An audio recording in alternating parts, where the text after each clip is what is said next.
জাবালে নূর পবিত্র কাবা শরীফ থেকে মাত্র 2 মাইল দূরে অবস্থিত। এর নাম হেরা গুহা হলেও বিশ্বব্যাপী জাবালে নূর বা জাবালে হেরা নামেই বেশি পরিচিত।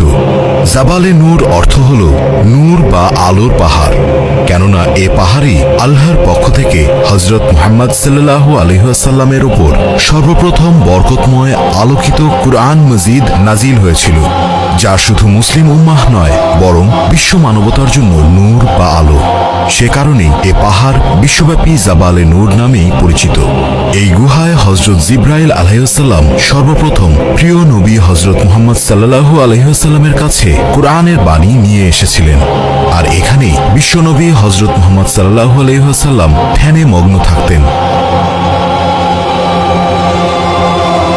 এ পাহাড়ে ওঠা একদমই সহজ ছিল না তখন। এর উচ্চতা প্রায় 1000 ফুট এবং মুহাম্মদ সাল্লাল্লাহু আলাইহি ওয়াসাল্লাম ধ্যান মগ্ন থাকার জায়গাটি খুবই ছোট। এর মধ্যকার জায়গা এতই কম যে প্রথম দেখাতেই বিস্ময়কর মনে হবে, যা লম্বায় 4 মিটার আর পাশে 1.5 তথা 1.5 মিটার। উচ্চতায় ভালোভাবে সোজা হয়ে দাঁড়ানো কষ্টকর, যদিও সমতল থেকে পুরো পাহাড়টির উচ্চতা প্রায় 1000 ফুট।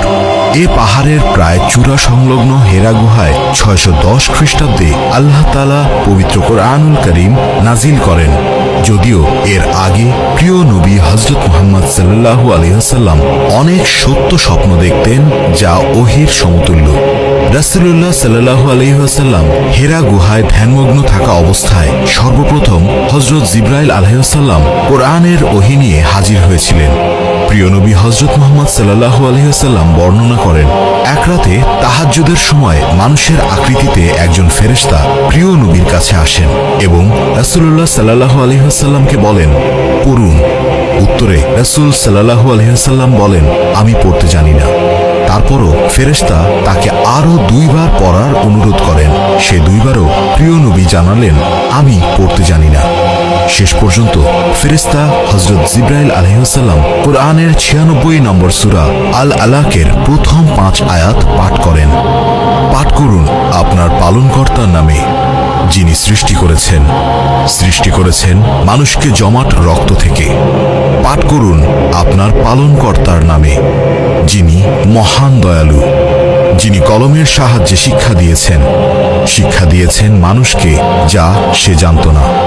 এ ছিল প্রিয় নবী হযরত মুহাম্মদ সাল্লাল্লাহু আলাইহি ওয়াসাল্লামের প্রতি হেরা গুহায় প্রথম ওহী। জাবালে নূর খ্যাত এই গুহায় ওহী লাভের মাধ্যমে প্রিয় নবী হযরত মুহাম্মদ সাল্লাল্লাহু আলাইহি ওয়াসাল্লাম নবুয়তি পালনের কঠিন জীবনের শুভ সূচনা করেন। কেননা তিনি যখন ওহী নিয়ে হেরা গুহা থেকে পাহাড়ের অর্ধেক নিচে নেমে আসলেন, তখন তার কানে একটি কণ্ঠের আওয়াজ আসে, হে মুহাম্মদ, আপনি আল্লাহর নবী আর আমি জিবরাইল। হেরা গুহায় যেদিন প্রথম জিবরাইল আলাইহিস সালাম ওহী নিয়ে আসলেন, সে রাতটি ছিল প্রিয় নবী সাল্লাল্লাহু আলাইহি ওয়াসাল্লামের জন্য কঠিনতম একটি রাত। সে রাতে হযরত জিবরাইল আলাইহিস সালাম বিদায় গ্রহণ করার আগ পর্যন্ত প্রিয় রাসূলুল্লাহ সাল্লাল্লাহু আলাইহি ওয়াসাল্লাম তার দিকেই তাকাতেন, দেখতেন। হযরত জিবরাইল আলাইহিস সালাম সব দিক থেকেই সামনে দাঁড়িয়ে আছেন, আর এতে তিনি ভয় পেয়ে গিয়েছিলেন। সেখান থেকে নেমে আসার সময় তার নবুয়তি পরিচয় সহ জিবরাইল আলাইহিস সালাম নিজের পরিচয় দিয়েছিলেন। তারপর প্রিয় নবী সাল্লাল্লাহু আলাইহি ওয়াসাল্লাম হেরা গুহা থেকে নিজ ঘরে ফিরে আসলেন। হযরত খাদিজা রাদিয়াল্লাহু আনহাকে বললেন, আমাকে কম্বল দ্বারা আবৃত করে দাও, জড়িয়ে ধরো।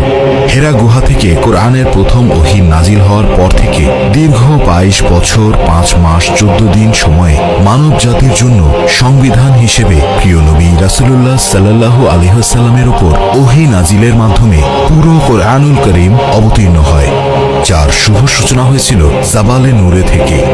আর এ ঘটনার পরই প্রিয় নবী হযরত মুহাম্মদ সাল্লাল্লাহু আলাইহি ওয়াসাল্লাম মহান আল্লাহ তাআলার সর্বশ্রেষ্ঠ এবং সর্বশেষ নবী এবং রাসূল হিসেবে পৃথিবীতে আত্মপ্রকাশ করেন।